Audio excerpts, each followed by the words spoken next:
Halo guys, kembali lagi bersama saya Nandi. Pada video kali ini, saya akan membahas sebuah film terbaru berjudul Bloodstar 2024. Tidak pernah lupa, saya selalu mendoakan agar kalian dan keluarga bahagia serta sehat selalu ya. Di jalanan yang sangat sepi, tepatnya di tengah malam, terlihat wanita berambut pirang yang berjalan tertatih-tatih. Sadar ada sebuah mobil di belakangnya, wanita itu sontak mempercepat langkahnya, yang seolah-olah menakuti wanita itu.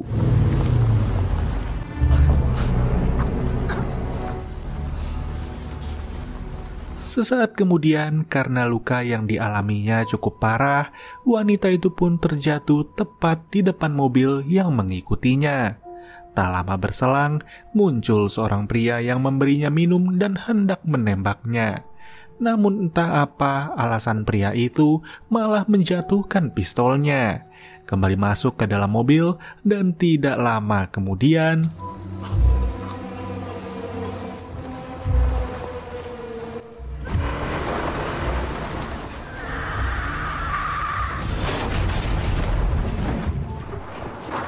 beberapa hari telah berlalu.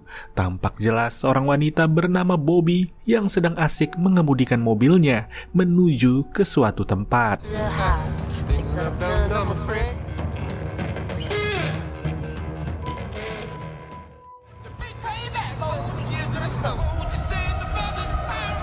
Di tengah perjalanan, Bobby dihubungi oleh kakaknya yang bernama Anna. Rupanya mereka berdua sedang bertengkar dan kini Bobby kabur dari rumah. Karena Anna terus mengoceh, Bobby pun mematikan teleponnya dan istirahat sejenak sembari mengisi bensin. You haven't noticed? Everything he does? Well, then I'll be just like Mom and make it where I'm gonna call you later. Menyadari Bobby sedang ada masalah, seorang sheriff di sana yang bernama Bill Stan mencoba menenangkan Bobby. Karena Bill Stan sendiri juga sama mempunyai seorang adik dan mereka berdua kerap kali bertengkar bahkan bermusuhan. Tapi di balik itu semua, kasih sayang adik dan kakak tidaklah terbatas.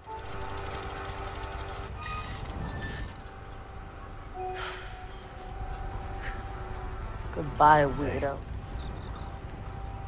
Singkat cerita, baru saja Bobby melanjutkan perjalanan, lagi-lagi Bobby dihubungi oleh Anna yang kali ini membicarakan kekasih Bobby.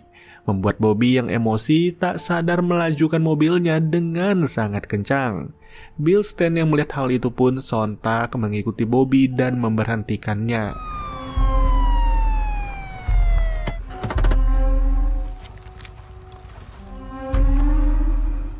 Everything all right? Sheriff. Pada kesempatan itulah Bill Stan menjelaskan, selain Bobby melajukan mobilnya dengan kecepatan penuh, Bobby juga membuat salah satu lampu mobil dari Bill Stan rusak. Itu terjadi akibat pecahan batu dari ban mobilnya Bobby. Mendengar pernyataan tersebut, Bobby yang merasa kalau itu tak mungkin, mencoba melakukan pembelaan yang malah membuat Bill Stan emosi. Really giving that badge of yours a workout today, aren't you, officer?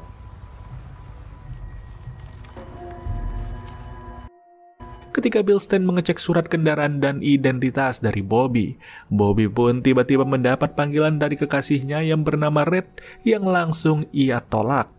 Sekembalinya Bill Stan, Bobby seketika terkejut saat mendapati kalau ia harus membayar denda senilai $1.000. Karena ia tidak punya uang sebanyak itu, Bobby pun meminta keringanan pada Bill Stan yang langsung menyuruh untuk bertemu di pom bensin sebelumnya. Tentu demi membayar lampu mobil yang sudah rusak. I'm a nursing student. I have a budget. Whatever you threw it broke my light. You pay me for the light, we'll call it even. Setelah kesepakatan itu disetujui, Bill Stan mengambil ponsel Bobby agar Bobby mau menepati janjinya. Meski sedikit heran, tapi mau bagaimana lagi, Bobby pun terpaksa menyerahkan ponselnya.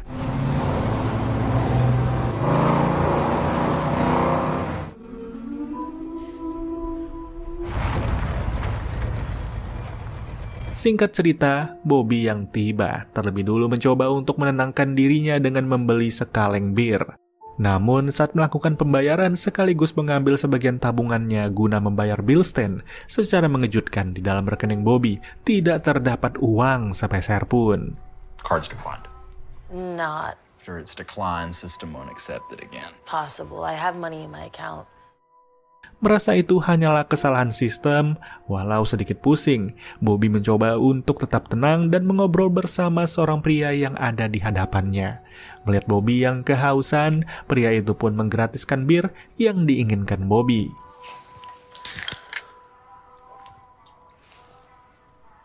He's the only badge from here to the border. Setelah menunggu cukup lama, Bobby yang tidak melihat sosok Bilstein berniat untuk pergi ke kantor polisi terdekat. Sementara itu, di sisi lain, bukannya menghampiri Bobby, Bilstein seakan-akan tak memperdulikan hal itu dan malah berani-beraninya mengangkat telepon dari Red. Disitulah kita diperlihatkan bahwa di dalam kotak yang berada di samping Bilstein terdapat ponsel yang sangat banyak.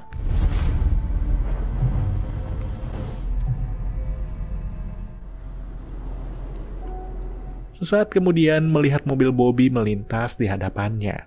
Dari kejauhan, Bilstein membidik senjatanya dan menembakkannya tepat ke lampu belakang mobil Bobby.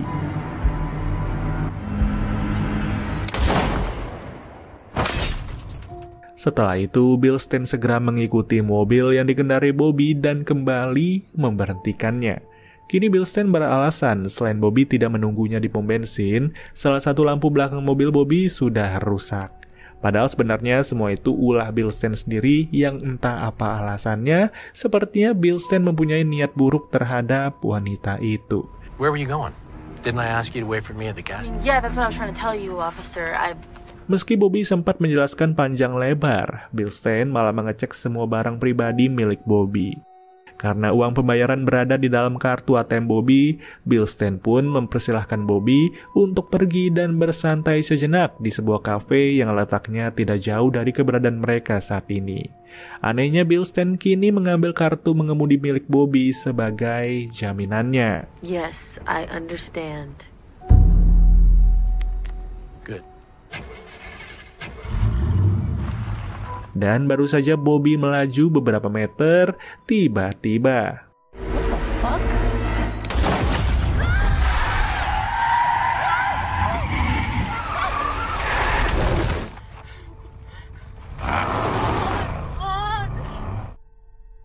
atas kejadian itulah, Bobby yang sangat ketakutan terpaksa harus keluar dari dalam mobil dan berniat untuk kabur. Akan tetapi setelah melihat sheriff gila itu sudah pergi, jantung hati Bobby pun menjadi sedikit lebih tenang. Karena ban mobilnya yang pecah, Bobby pun harus secepatnya meminta bantuan sebelum sheriff gila itu kembali lagi.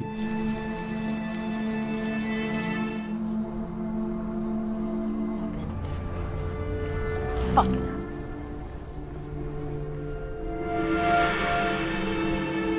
Singkat cerita, Bobby pun akhirnya tiba di sebuah kafe yang sebelumnya ditunjukkan oleh Bilstein. Melihat seorang pelanggan di sana meninggalkan uangnya di atas meja, Bobby yang tidak mempunyai uang pun dengan cepat mencuri uang itu dan menghubungi kekasihnya.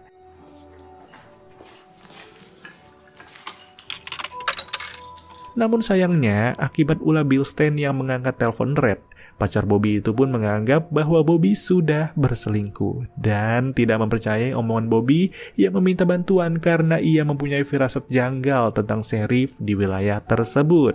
This isn't about you. I'm in trouble and you're acting like this? You're the one that left. Would you just shut the up and listen to me? Tidak lama dari itu, saat si pelanggan yang uangnya dicuri oleh Bobby baru keluar dari kamar mandi dan menanyakan kembaliannya, Bobby yang tidak mau tindakannya ketahuan segera memilih tempat duduk. Disitulah Bobby dihampiri oleh seorang pelayan kafe yang cantik bernama Amy yang menawarkan kopi kepada Bobby. My phone's stolen. My car's broken down in a ditch. Be right back. Thank you. Tak disangka Bobby yang sedang melamun melihat sosok Bilstein yang kini berada tepat di luar kafe.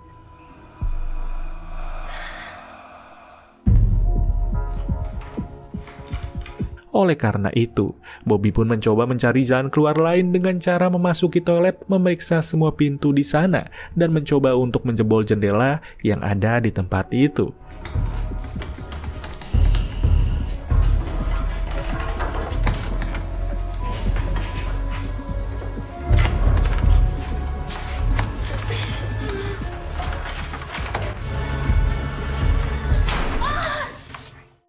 Akan tetapi meski Bobby sudah berusaha keras, Bobby tidak bisa keluar melalui jalur tersebut.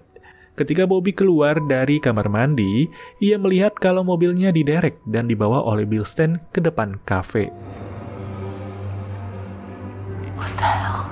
Merasa kalau sheriff itu sedang melakukan permainan, Bobby yang khawatir dengan keselamatannya pun langsung menghubungi FBI. Namun belum juga Bobby sempat menjelaskan panjang lebar, Bobby yang melihat bahwa sheriff itu pergi, segera mematikan panggilan tersebut. Thought I'd never see you again. Ketika Bobby keluar dan mencoba untuk mengecek mobilnya, tanpa disangka ternyata mobil Bobby sudah diperbaiki oleh Bilstein. Wait here. Sementara karena tidak ada orang yang mencurigakan lagi di tempat itu, atasan Amy pun menuduh Amy sebagai pencuri yang mencuri uang kembalian milik pelanggan mereka. Sebab itulah saat itu juga Amy pun dipecat. Yeah, well, you're fired. You just can't be handled right. Tidak berselang lama, Bobby kini mencoba untuk menghubungi Anna dan menjelaskan apa yang sedang terjadi. Tapi tidak lama dari itu, My phone. Gotcha. dengan senyum yang mencekam dan tatapan yang begitu tajam, Bilstein mengembalikan ponsel, kartu identitas, dan kunci mobil milik Bobby. Pada kesempatan itulah, sebagai ucapan permintaan maafnya, Bilstein sengaja memanggil mobil derek tanpa sepengetahuan Bobby untuk memperbaiki mobilnya. He even changed a tire. Truck driver owed me a favor. Setelah kepergian sheriff itu, Bobby berjalan keluar dan mendapati kalau Amy sedang duduk sendirian dan menangis akibat dipecat dan dituduh sebagai pencuri.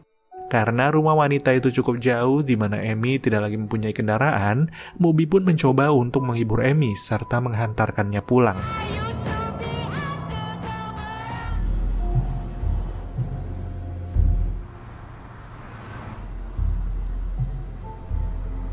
Beberapa waktu kemudian di dalam perjalanan ketika mereka berdua sedang membicarakan tentang Sheriff Bilstein secara tidak terduga.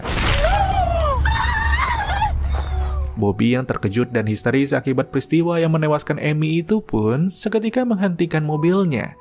Tapi saat ia melihat ke arah bukit, tampak jelas Bilstein kini sedang menuju ke arahnya. Dengan kecepatan penuh, Bobby pun kemudian menggeber mobilnya.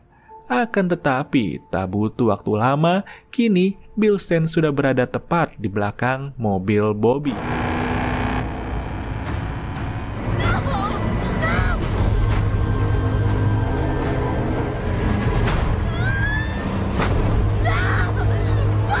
Beruntung, Bobby berhasil menyalip sebuah truk dan meminta bantuan kepada pengemudi truk yang ada di hadapannya itu.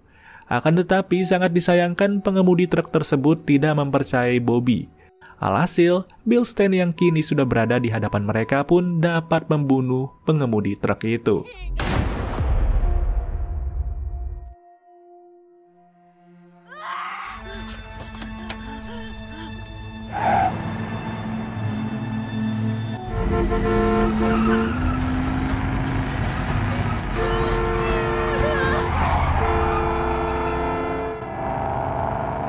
Malam harinya, karena mesin mobilnya yang overheat, Bobby pun terpaksa harus menepikan mobilnya dan bersembunyi di sebuah tempat pembuangan mobil yang terletak di perbatasan.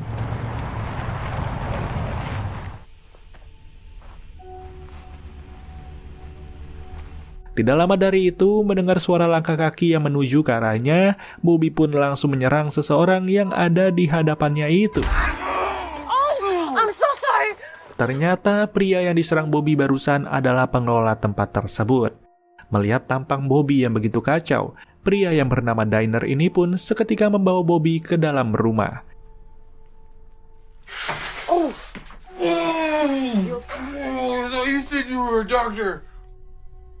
Di tengah percakapan mereka, kakak Diner pun tiba di tempat itu. Sebelum Diner menghampiri kakaknya, Bobby meminta izin untuk pergi ke toilet. Ketika Bobby memasuki salah satu ruangan di sana, Bobby menemukan banyak sekali identitas dari seseorang yang dipajang dengan angka yang berbeda di setiap identitasnya. Ketika Bobby mencoba untuk memeriksanya lebih detail, Bill Stain kini sudah ada di hadapannya. How far will you go? Pada kesempatan itulah Bill Stain menjelaskan bahwa semua kartu identitas itu bagaikan sebuah trofi bagi dirinya sendiri yang telah berhasil menghabisi semua korbannya. Sementara angka yang terdapat di atasnya merupakan jarak tempuh dari si korban sebelum kematiannya. Apa yang dilakukan Bill Stain sebenarnya hanya sekedar memenuhi hasrat psikopatnya karena ia haus akan darah dan selalu ingin mempermainkan seseorang sebelum pada akhirnya menghabisi mereka.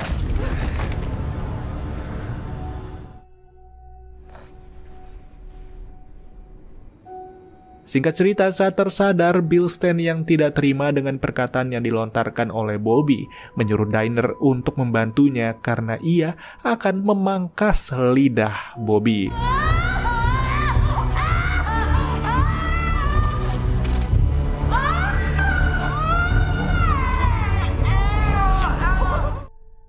Berjam-jam kemudian, Bobby yang baru siuman dan merasakan sakit yang amat-amat menyakitkan berhasil melepaskan ikatannya dan bergegas pergi melarikan diri. Menyadari hal itu, Bill Stain pun menyuruh Diner untuk memberi Bobby waktu selama 5 menit. Karena dengan begitu, permainan menjadi semakin seru. Terlihat, kini Bobby seperti wanita di awal film tadi, berjalan tertati-tati sembari merasakan sakit yang amat mendalam, dibuntuti oleh sebuah mobil yang tak lain yang dikemudikan oleh Bill Stain. Setelah Bobby tumbang, Bill Stain pun menghampiri Bobby dan memberikannya minum. Tapi karena Bobby membuang seluruh air pemberiannya, Bill Stain yang ingin mengakhiri semua ini pun memberi Bobby sepucuk pistol dan kembali ke dalam mobil. Tapi siapa sangka Bobby mengambil pistol itu bukanlah untuk menembak Bill Stain, melainkan menembak dirinya. Atas hal itulah Bill Stain sangat marah karena ia gagal membunuh korbannya kali ini. Ketika Bill Stain mengecek jasad Bobby, tiba-tiba entah bagaimana cara dan tekniknya, Bobby masih hidup dan apa yang terjadi barusan adalah sebuah pengalihan agar ia bisa mengambil mobil Bill Stain. Sayangnya karena kunci mobil itu masih tergantung di celana Bill Stain, terpaksa Bobby pun harus bersikeras terlebih dahulu melawan sheriff gila itu.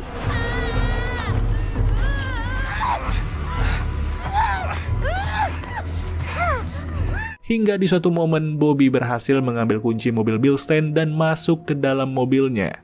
Ketika Bill Stain akan menembak Bobby, dengan cepat Bobby pun menabrak pria itu hingga meregang nyawa.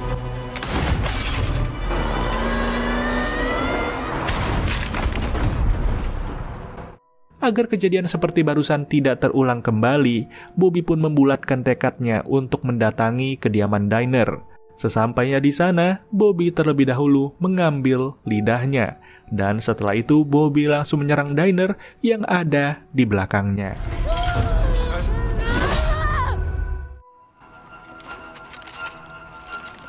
Semua kartu identitas dari para korban sebelumnya pun Bobby bawa sebagai bukti bahwa sheriff di wilayah tersebut telah menghabisi banyak orang. Pada akhirnya, setelah melakukan perjalanan yang sangat panjang, tanpa memperdulikan panggilan dari Red, Bobby berhasil selamat dan berniat untuk melaporkan kejadian yang baru saja ia alami kepada pihak berwenang. Disinilah film Bloodstar pun berakhir. Saya rasa titik paling mencekam adalah sifat dari polisi ataupun sheriff yang berlaku seperti ini. Tidak bisa dibayangkan bagaimana jadinya jika kita sedang berkendara namun ditilang oleh sheriff ataupun polisi yang ternyata memiliki sifat psikopat. Oke deh guys, terima kasih yang telah menonton video ini hingga selesai. Kita bertemu lagi ya di video-video berikutnya dan saya Nandi cabut dulu. Dadah.